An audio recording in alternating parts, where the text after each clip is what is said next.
Hi viewers, welcome to our channel.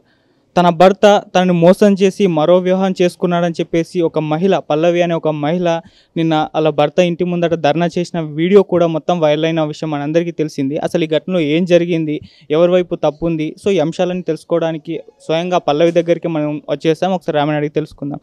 అక్క, మరి నిన్న ధర్నా చేశారు, అసలు ఏం జరిగింది, అసలు ఒకసారి చెప్తారా? నా పేరు పల్లవి, మా ఆయన పేరు అమరేందర్, హైకోర్టు అడ్వకేట్.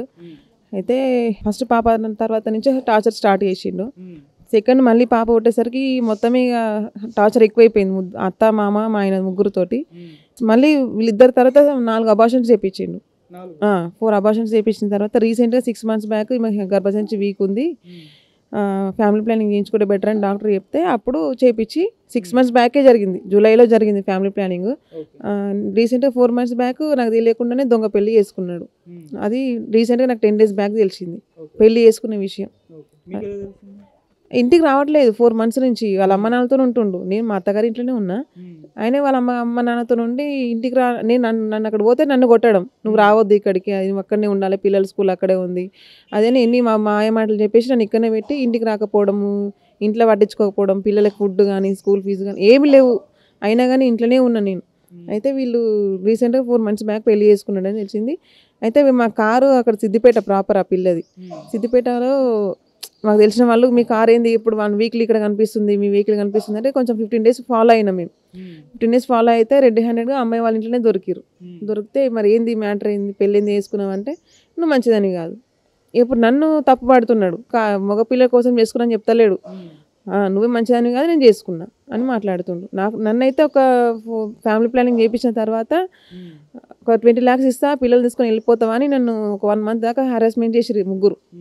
నేను వెళ్ళను, నేను ఎందుకు వెళ్ళాలి, పెళ్లి చేసుకున్నాక 20 లక్షలు ఇచ్చి పోవడానికి, పిల్లలు ఏంది, ఫ్యూచర్ ఏంది, అసలు ఏం మాట్లాడుతున్నావని నేను కొంచెం గొడవ పడి లైట్ తీసుకున్నా. కానీ అంత మనసులో పెట్టుకుంటాడని చేస్తాడని తెలియదు. ఇప్పుడు ప్రజెంట్ సిచ్యువేషన్లో ఇప్పుడు నన్ను బ్లేమ్ చేస్తున్నాడు, ఇది మంచిది కాదు, దీనికి ఎవడో ఎఫ్ఐఆర్ ఉంది, అట్లా ఉంది, ఇట్లా ఉంది. తప్పు చేసింది కాక నన్ను బ్లేమ్ చేస్తున్నాడు. అది ఈ విషయం మీ ఫ్యామిలీకి తెలుసు, అందరికి తెలుసు, అంత తెలుసు. పెళ్ళైన కానీ టార్చర్ ఉందని తెలుసు, అన్నీ తెలుసు. కానీ ఏదో పిల్లలు ఉన్నారు కదా అని అడ్జస్ట్ అవ్వకుండా వస్తుంటే లాస్ట్కి నన్నే మోసం చేసేసి. మరి కంప్లైంట్ చేశారా పోలీస్ స్టేషన్లో? చేసిన, ఉమెన్స్ స్పేస్లో చేసిన. మెయిన్ అయితే ఫస్ట్ పాప పుట్టిన కాడ నుంచే టార్చర్ స్టార్ట్ అయింది. అంతకుముందు బాగానే ఉన్నాం, ఒక 1 year బాగానే ఉన్నాం. పాప పుట్టిన తర్వాతనే స్టార్ట్ అయింది. ఉమెన్స్ స్పేస్లో కంప్లైంట్ ఇచ్చినా వాళ్ళు ఏం పిలిపియలేదు, ఇంతవరకు ఏం యాక్షన్ తీసుకోలేదు. ఇప్పటికీ 10 days ఎక్కువనే అయిపోతుంది.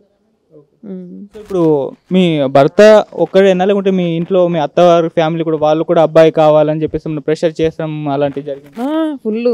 మెయిన్ మా అత్త మా మామ మెయిన్ వారసుడు కావాలి, ఇక వారసుడు కావాలనే ఉద్దేశంతో ఇంకో పెళ్లి చేసి. అబ్బాయి కావాలన్నప్పుడు అంటే మీరు గట్టిగా సమాధానం చెప్పలేకపోయారా? అప్పుడు ఎలా ఉండేది అసలు ఫ్యామిలీ? అబ్బాయి కావాలంటే నా ప్రయత్నం నేను చేసిన. నాకు 4 అబార్షన్స్ అయితే ఇద్దరు అయ్యారు నాతో, నా ప్రయత్నం నేను చేసిన. కానీ ఇక ఆడపిల్లలు ఉన్నారు కదా, ఎవరైతే ఏంది లే నేను కూడా సంపాదించుకున్నా. కానీ నాకు తెలియకుండా ఇట్లా చేస్తాడని అనుకోలే నేను. చేసాక నా ప్రయత్నం నేను చేసిన. కానీ నన్ను మోసం చేసి ఇప్పుడు ఇంకో అమ్మాయిని పెళ్లి చేసుకున్నాడు. మళ్ళీ ఆ అమ్మాయి వాళ్ళకి నేను చనిపోయినా అని చెప్పి పెళ్లి చేసుకున్నట. నేను చనిపోయినా, పిల్లలు లేరు, హాస్టల్లో పడేసిన పిల్లలు, ఆ పిల్లలు కూడా మాకు పుట్టిన పిల్లలు కాదు, ఎవరెవరికో పుట్టిన పిల్లలు, అది చచ్చిపోయింది లేదు అని ఉద్దేశం చెప్పి మరి ఆ అమ్మాయిని పెళ్లి చేసుకున్నట. ఆ అమ్మాయికి మళ్ళీ థర్డ్ మ్యారేజ్, ఇప్పుడు చేసుకున్న అమ్మాయికి థర్డ్ మ్యారేజ్ అట. అది ఆ అమ్మాయికి తెలుసా ఇతనికి ఆల్రెడీ పెళ్ళైంది, పిల్లలు ఉన్నారు, విడాకులు కూడా ఇవ్వలేదని? అదే చనిపోయింది అని చెప్పిందట. మొత్తం లేను మొత్తం అవుట్ అయిపోయింది, లేదు చనిపోయింది అని చెప్పేసి పెళ్లి చేసుకున్నట. అమ్మాయిని అడిగిన నేను, చనిపోయినావు అని చెప్పేసి అన్నారు, అందుకే పెళ్లి చేసుకున్నా అనేసి అంటుంది. సో మీ ఆయన లాయర్ కాబట్టి, మళ్ళీ మీ మామయ్య జడ్జి గారు అంటున్నారు కదా, అంటే ఇప్పుడు వాళ్ళ ఇన్ఫ్లుయెన్స్ ఉపయోగించి ఈ కేసుని పక్కదోవ పట్టించడానికి ట్రై చేస్తున్నారు అంటున్నారు. ఏమంటే లాయరు, మేము జడ్జినాం, నువ్వేం చేయలేవు మమ్మల్ని, నువ్వు ఒక సామాన్యురైన మనిషివి, మమ్మల్ని ఏం చేస్తావు, నువ్వు ఎవరు సపోర్ట్ చేయరు నీకు, నువ్వు ఇంట్లోనే వాడు ఉండాలి, మేమేం చెప్తా చేస్తే చూసుకుంటూ పోవాలి నువ్వు అంతే, లేదంటే నీ ఇష్టం ఉన్నది చేసుకో అన్న కాడ ఉన్నారు వాళ్ళు. కూర్చొని మాట్లాడుకుందామంటే ఇంతవరకు వస్తలేరు, మాట్లాడతలేరు. మాకు అయితే మొత్తం ఇప్పుడు ఆ ఫ్యామిలీ, ఇప్పుడు పెళ్లి చేసుకున్న ఫ్యామిలీ, ఇప్పుడు మా అత్తగారి ఫ్యామిలీ మొత్తం ఒకటే నన్ను చంపడానికి ట్రై చేస్తారు. ఇంట్లోకి వచ్చి రాలేయడము, కాలింగ్ బిల్స్ కొట్టడం మిడ్-నైట్ టైంలో. మధ్యలో 20 మంది, ఒక 15 మంది తీసుకొచ్చింది ఈజీగా. ఇంట్లోకి వెళ్ళిపోమ్మని, ఇప్పుడు ఇంట్లోకి వెళ్తావా వెళ్ళవా అని వాళ్ళే తీసుకొస్తారు. చంపనీకి కూడా ట్రై చేస్తుండు. నేను ఎక్కడ వెళ్తే అక్కడ ఎవరెవరో ఫాలో అవుతున్నారు, ఎవరెవరితో ఫోన్లు చేపిస్తున్నాడు, ఇట్లా కాదు అట్లా కాదు నువ్వు ఇక్కడ రావాలి అక్కడ రావాలి అనేసి ఫోన్లు చేపిస్తారు.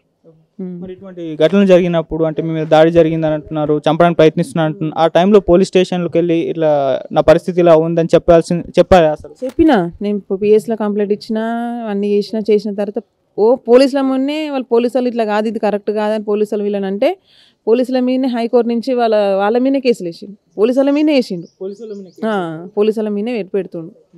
ఎవరు సపోర్ట్ చేస్తే వాళ్ళు పోలీసులనే కాదు, ఎవరు సపోర్ట్ చేస్తే వాళ్ళు ఎఫ్ఐఆర్ ఉందంటాడు, లేకపోతే నోటీసులు పంపిస్తాడు ఇంటికి డైరెక్ట్, అంతే. ఎందుకు అందుకే ఎవరు ముందు రారు ఇలాంటి మూర్ఖులని. 4 నెలల నుంచి ఇంటికి రాలేదు అంటున్నారు కదా, మరి స్టార్టింగ్లో ఇంటికి వెళ్ళడానికి ప్రయత్నించారా? పోయినా చాలాసార్లు వెళ్ళిన పిల్లలను పట్టుకొని, పిల్లల జ్వరాలు వచ్చినప్పుడు అయినా ప్రతిసారి వీక్లీ 2 times అనే వెళ్ళొచ్చినా కానీ ఎప్పుడు డోర్ లాకు. ఒకవేళ ఉన్నప్పుడైతే ఇంట్లో పిలిచి మరీ కొట్టేవాళ్ళు, ఎందుకు వస్తున్నాను ఉండో తీయడా అని. మా మామ బట్టలు ఇప్పకుండా చీరిపేసి కొట్టిండు. అది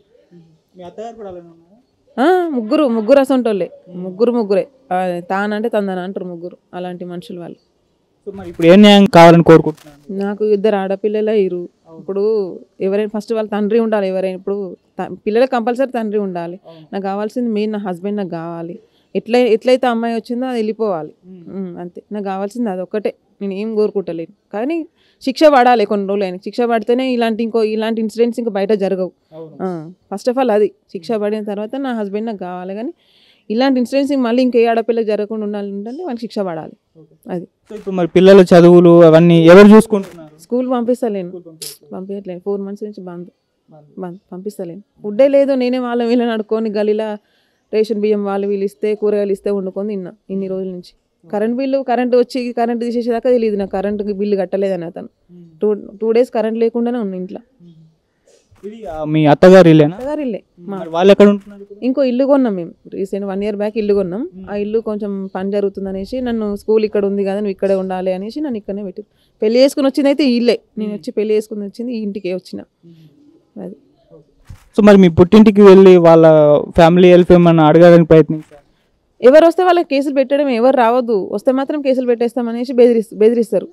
ఎవరు రావద్దు, ఆ ఇంటి పోయి కూర్చొని మాట్లాడదామంటే కథమే, మమ్మల్ని చంపనీకి వచ్చారు, మమ్మల్ని మర్డర్ చేయనీకి వచ్చారు అని చెప్పేసి ఎంబడే పిఎస్ వాళ్ళకి ఫోన్ చేస్తాడు, పోలీసు వాళ్ళని పిలిపిస్తాడు. ఇట్లనే బెదిరిస్తుండు ఈ 7 years నుంచి, ఇదే టార్చర్. కూర్చొని మాట్లాడదామంటే ఏ రోజు కూర్చోడు, మాట్లాడాడు. అయినా కానీ అనుభవించుకుంటూ వస్తూనే ఉన్నా ఇన్నేళ్ళ నుంచి.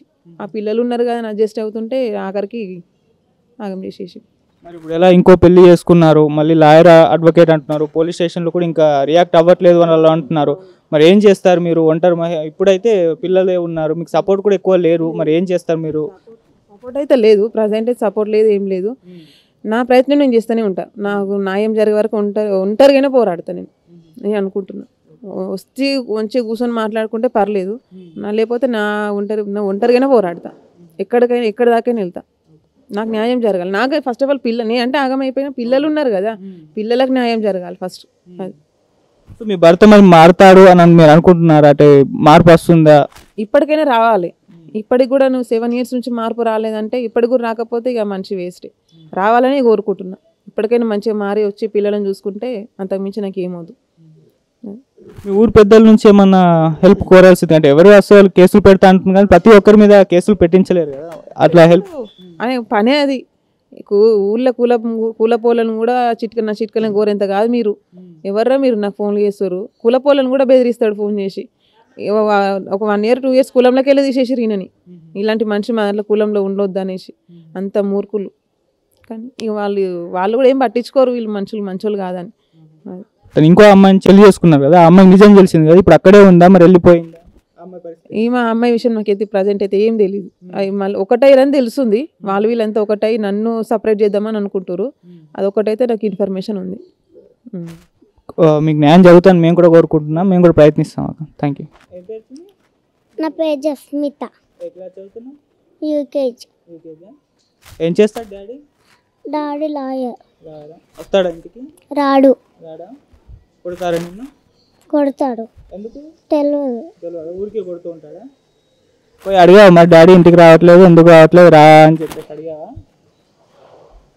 అయినా రానంటారా? మమ్మీ కొడతాడా? కొడతాడు. తాత ఎలా ఉంటాడు మీతో? జడ్జి తాత మమ్మీని కొడతాడు. ఏం పేరు చిన్న? అంతరా స్కూల్ పోతున్నావా? పోతున్నా. ఏ క్లాసు? ఏ తరగతి చదువుతున్నావు? ఎల్కేజీ ఇప్పుడు డైలీ స్కూల్కి పోతున్నావా ఆపేసావా? పోతున్నా. పోతున్నావా? వస్తున్నాడు డాడీ మాట్లాడతాడు నీతో?